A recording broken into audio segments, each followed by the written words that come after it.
Hey gearheads, and welcome to Garage Talk. I'm Corey, and with me I've got two City Slicker pickup trucks. Both of these, let's face it, on-road pickup trucks with price tags over $90,000 have a lot to offer on the interior and the driving characteristics of it, but they both also represent the future of the brand in one way or another, because neither one uses a big V8 underneath the hood to move it forward. Starting over here in the 2025 Ram 1500, this has got the high output version of the twin turbo inline six. This, well, there is no engine under the hood of this one. This is a dual motor electric Silverado EV. It is the first edition Silverado EV for 2024. And in this video, there are quite a few similarities and several differences, and I'll go through them all. Stay tuned.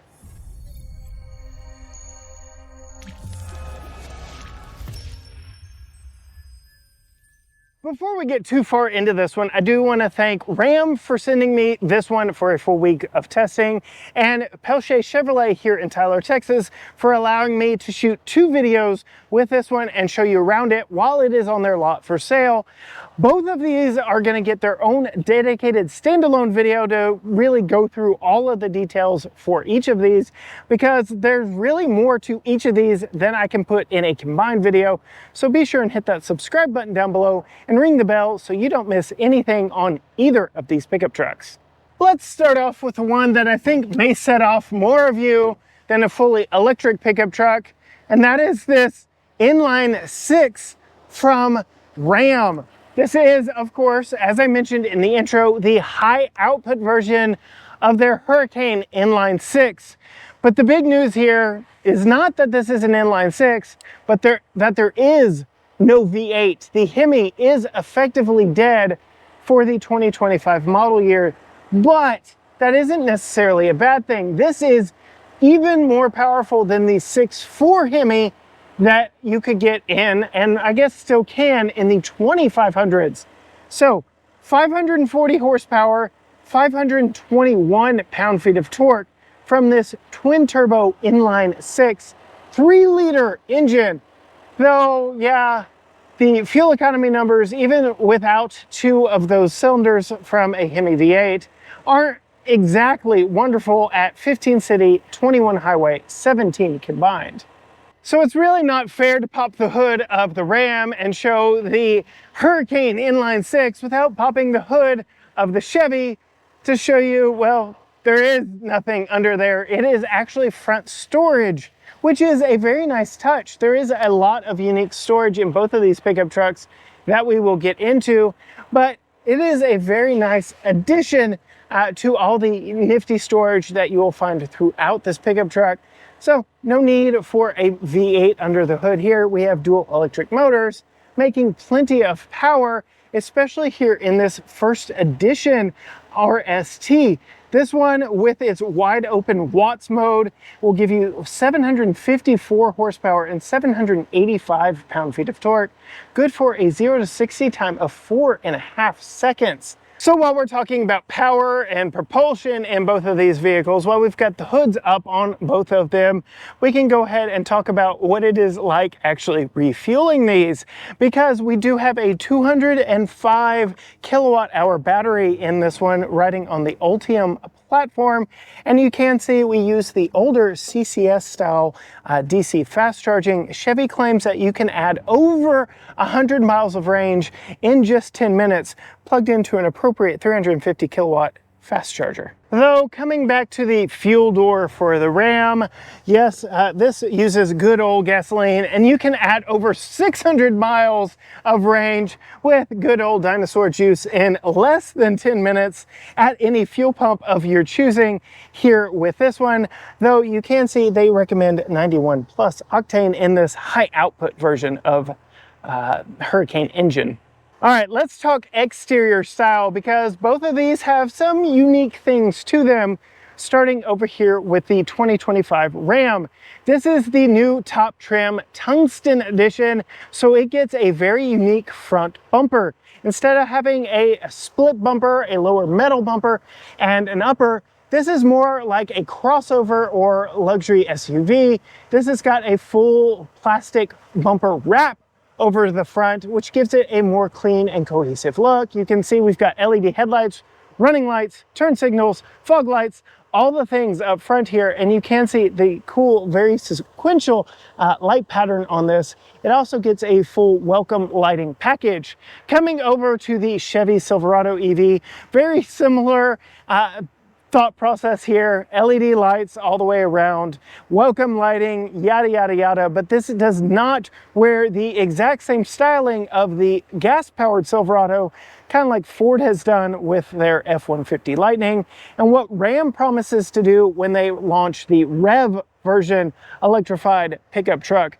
This has a very unique but familiar styling for a Chevy pickup, with that LED light bar mimicking the crossbar in all other Chevy Silverados. And then we get this faux grille here to go with the front trunk, and all of that opens up very nicely. As we pull out and take a look at both of these trucks, the Silverado is clearly the longer one of the two, and we'll get into that when we talk about storage. But as we come around to the side, both employ very large wheels and tires. As we look at what comes on the 2025 Ram 1500 Tungsten, we get 22-inch wheels wrapped in Scorpion Verde tires from Pirelli, and a 6-lug pattern with disc brakes back behind it. As we come over here to the Chevy, we get massive 24-inch wheels with 8 lugs and disc brakes back behind them, wrapped in Michelin tires. These are 275/50 R24. So absolutely massive tires here, wheels and tires on both vehicles, but definitely the plus going to the Silverado EV. They have a lot of presence simply standing here and looking at them. Another interesting thing, you probably can't tell right now, but you can see we've got the front wheels turned all the way to the driver's side, but we have 4-wheel steering on this, and these back wheels are actually turned out here to the passenger side, because yes, we do have 4-wheel steering. At low speeds, they turn in opposite directions to really reduce the overall turning radius of this. And then at high speeds, on the highway and whatnot, they turn in the same direction so that you kind of glide from one lane to another. As we come along to the side of the vehicle, traditional Ram pickup truck, this is a mid-cycle refresh, so the body remains the same for the 2025 model year. They've just tweaked some things along the way. But one of the unique things of this one are the Ram boxes back here in the back, some additional storage that can be locked and unlocked. Back here, you can see it is weather tight. We do have drain plugs down in the bottom, so you can turn this into a cooler if you would like. And not only do you have one here on the passenger side, but you've got another Ram box here on the driver's side. And one of the advantages of this one is you've got some embedded power back here with 120 volt plug that is also weather sealed back here on the back of the Ram. Taking a look at the back of the Chevy, we've got a lot of unique things back here, starting with the tailgate. You can see a slightly reworked button panel right here than the gas pickup truck, but we still get their multi-flex tailgate with 6 different opening positions, making it very easy to climb in if you need to, though unlike the gas-powered version of the multi-flex tailgate, you don't get a handle popping up on this one, so you just got to do your best to climb up in it without falling over. I do like this multi-flex tailgate in this position because it allows you to get in the bed a little bit better. And this shows you where Chevy definitely has one up on the Ram when it comes to bed power. You have 4 120 volt plugs back here and 1 240 plug back here, so you can charge other EVs or any of your necessary tailgating equipment from the back of your Silverado EV. But that is not the end of the unique storage options here in the Silverado EV, because we do have a 60-40 split folding rear seat, and I'm gonna have to do my best here one-handed while holding the camera, because we have a 60-40 split folding midgate back here with lots of different options that give you tons of additional storage space back in the back of the Silverado. So not only do we have a longer bed with that midgate up, then you get in that Ram 1500, but you're able to extend it with the mid-gate right there. And then I'll go ahead and show you here with the tailgate and this flap right here. You can store extremely long items all the way to the back. In fact, I have a whole video showing you all the different configurations of that 60/40 split mid-gate. Coming inside the Ram Tungsten, when you unlock and open the doors, you get power deploying running boards, which is a very nice touch. They actually come down and present themselves to you. And then you are welcomed by this indigo and frost natural leather interior, really upscale. We've got real carbon fiber, nice stitching, contrast stitching all the way around. You can see we have multi-way adjustable seats with massage functions, 2-person memory. All your controls are here versus on the side of the seat because of just how configurable these seats are. You also see we have auto front windows, but not back windows. Interesting on this one. But yeah, no auto all the way around on a $91,000 pickup truck, but lots of storage in the door as well. Coming into the seat, I need to cool off. It is so very warm outside. You can see we have a 12.3-inch gauge cluster right here, fully customizable and digital. We also have a head-up display displayed on the screen, so that is a nice touch, which I really like as well. Coming over here, we have a larger than the previous year model, 14.5-inch tablet style screen here, so really like this large screen. And then we have some shortcuts built up here across the top, which I really like, though I don't feel like Ram utilizes all the space well. I feel like this is wasted space for camera displays, so you sound off down below. But I do really like the quick access button to the ventilated seats. I'm going to turn that one on high, and then I'm also going to hit this button right here to show you all the massage functions on the seat, which I really like. So I'm going to give it a nice massage here. We seem to be having a war on floor-mounted center consoles or column-mounted center consoles, especially here in Ram. We get this dial here, not my favorite, but you can see here all your drive modes, your transfer case, your electronic transfer case. You see 2-wheel drive, auto, 4 high and 4 low, as well as a button to turn off the auto start stop in traffic. So I like that a lot.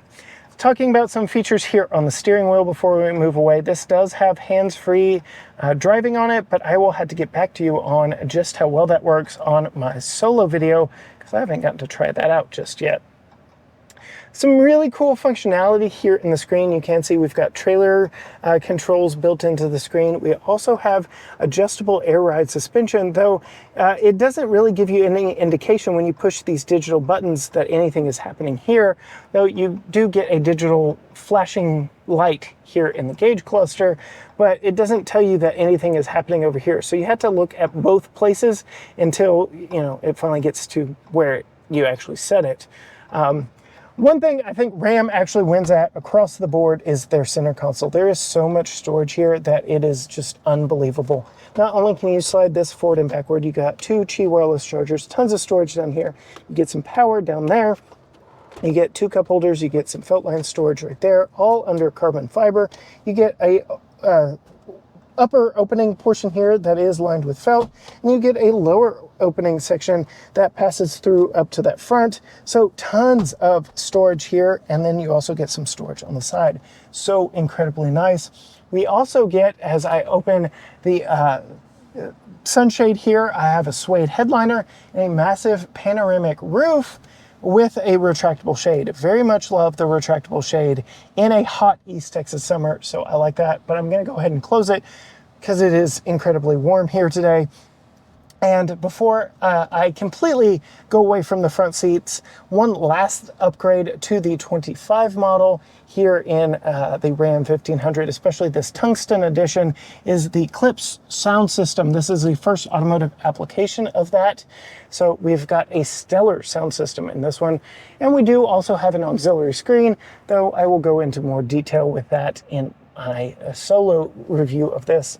And then last but not least, we have this belt buckle style tungsten badge here with our VIN number, just letting you know you're in something a little bit special. Coming to me, plenty of headroom. I've got no complaints, but let's go check out the front seat of that Chevy. As we walk up to the Chevy, you can see we do not have passive entry, but we've got these buttons right here to lock and unlock the vehicle with the proximity key in your pocket.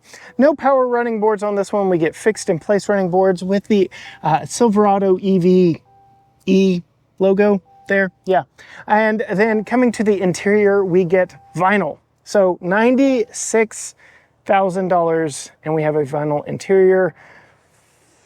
Is that a miss, or is that just because it's an EV and we're trying to be eco-conscious? I don't know.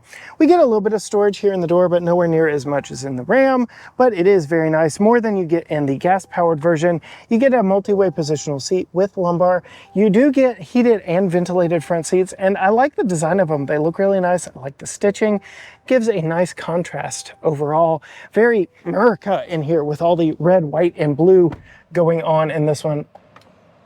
As we take a look at it, you can see we've got a fully digital screen here, 17.7-inch horizontally opposed screen here, largest in its class. And you can see we've got lots of freeform design space here to work with.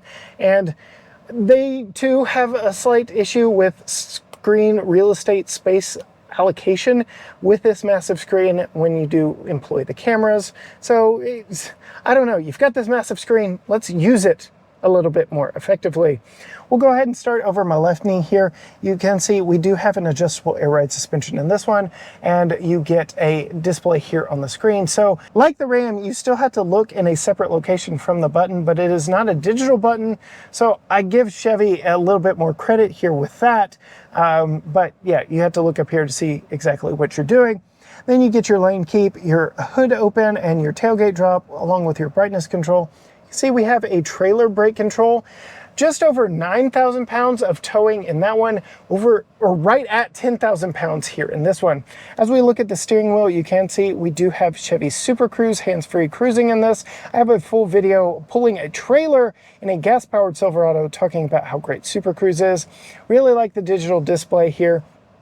The thing I don't like about it, because it is a General Motors electric vehicle, no Apple CarPlay, no Android Auto at all. I'm sure you saw when I was in the Ram, we did have wireless Apple CarPlay and Android Auto in that one, but nothing to speak of here on this very large screen real estate. Kind of a bummer, kind of a deal breaker for a lot of people, but you can see we've got all our climate controls there, redundant controls down here, nice fence, and nowhere near as good storage here in the center. I think Ram absolutely wins the center console storage game. All of this is fixed in place, but you do get a Qi wireless charger, 2 USB-C ports, some storage up here, and some storage down here. So while Ram gave you a screen up here that is kind of useless to the driver or anyone that isn't riding in that seat, you get some usable storage here, which I really like. Bose sound system in this one. Much like the Ram, you get a badge here letting you know you're in a first edition, but interestingly enough, like, there is no latch on this. It just opens or closes, but you don't really have to worry about it rattling because there is some nice resistance to this. So that is very nice. Coming to me, you can see we do have a massive panoramic roof, a first in a Chevrolet pickup truck, but it doesn't open and there is no sunshade. So you just have to rely on this dark tint to keep you cool, along with the ventilated seats and the air conditioning. But I really wish there were a retractable shade at least. And yes, just like in the Ram, we get a digital rearview mirror as well. So there are some nice functionality in this one as well. Checking out the back seat of the Ram, they definitely thought of all passengers here. Not only do you still get power deployable running boards, all the materials back here are exactly the same. You get dual level storage, which is very nice. You get a 60/40 split folding rear seat, though it is split backwards. You get some under seat storage, which is really nice. And you get full leather seats back here as well. Coming to me, climbing in, I have got just an obscene amount of room back here. It is ridiculous. Full-size pickup trucks are like limousines, but not only do I get an embarrassing amount of room, I get reclining rear seats. So yes, the seat bottom slides forward a little bit, but it allows me to recline back here and be very nice and comfortable. I still have plenty of legroom back here. You can see more speakers for that sound system, and I get heated and ventilated outboard seats back here, so I like that a lot. Air vents on the back of the center console, cup holders on the back of the center console, cup holders here on the fold down console in the back seat. So full console back here as well, though yeah, it's not a typical fold-down armrest. Tons of room, tons of space, tons of luxury, and even here coming to me, plenty of headroom in all situations. Very, very nice back seat, but there is still one last secret back here that I have to pop out and show you, and those are the Ram bins. We'll go ahead and fold that up and fold the carpet out of the way because we have two removable bins of in-floor storage back here, which are a very nice touch when you're looking for extra places to hide things. The back seat of the Chevy is not a bad place to be either. You can see we still get massive amounts of legroom, but vinyl materials back here. It is nowhere near as luxurious back here, but it is still a nice back seat all the way around. Plenty of room all the way across. We still get the step back here with a built-in grab handle, though it's not leather wrapped like that Ram. Climb in here, close the door, and I still have obscene amounts of legroom. Cup holders, heated but not ventilated outboard seats, air vents back here, and more power back here, both in a household style plug and USB-C.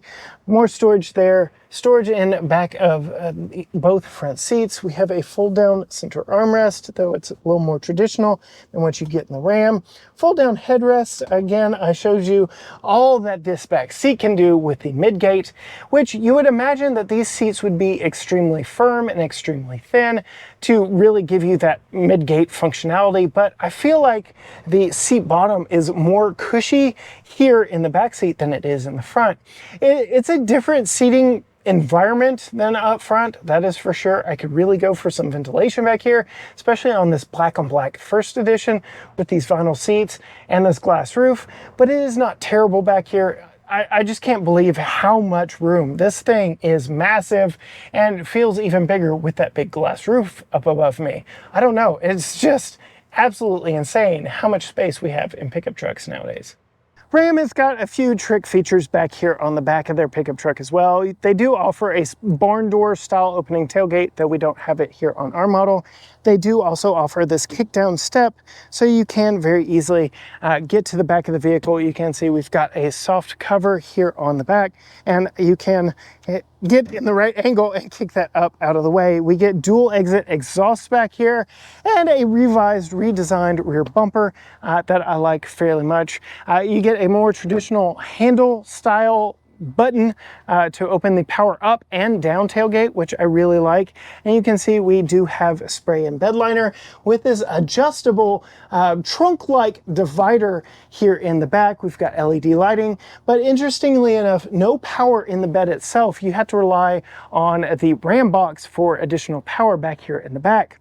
To get this tailgate up, if your hands are full, you simply start lifting up on it just a little with your knee and it will go the rest of the way. It's a little bit more than some of its competitors, but still a very nice touch if your hands are loaded down with stuff.